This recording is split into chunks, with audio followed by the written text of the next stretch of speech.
బాబాయ్ బాబాయ్ ఆగే నేను వచ్చేసేస్తాను.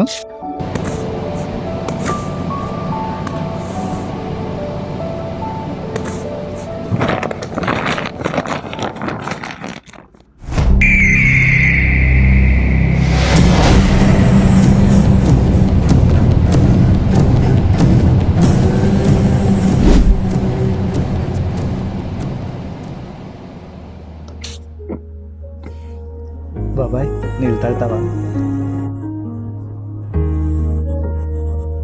ఏంట్రా రాజు, ఇలా చాలా ఆనందంగా ఉన్నావు. బాబాయ్ రేపు సిట్టి పుట్టినరోజు కదా, బేగిలిపోయి బట్టలు కొనాలి. ఓహో అట్టాగా. యారా రాజు, చిట్టి అంటే ఎందుకురా నీకు అంత ప్రేమ?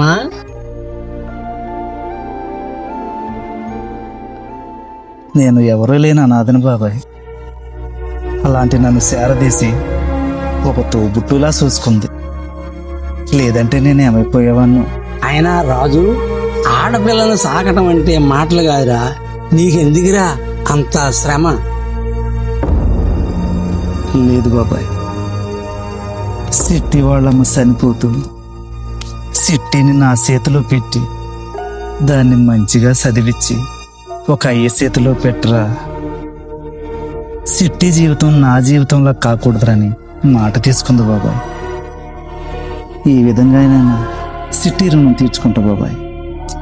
అయినా రాజు, నువ్వు చాలా మంచోడురా. సరేలా రాజు, చిట్టి పుట్టినరోజు అన్నావు కదా, డబ్బులు తీసుకొని వెళ్ళిపోదాం పదరా. ఈ ఆడైనది కదా.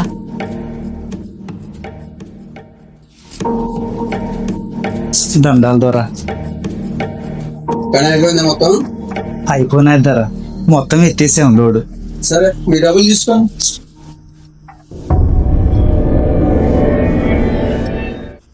దొర, రేపు మా సిట్టి పుట్టినరోజు దొర, బట్టలు కొనుక్కుపోవాలి, డబ్బులు కొంచెం ఎక్కువ కావాలి దొర.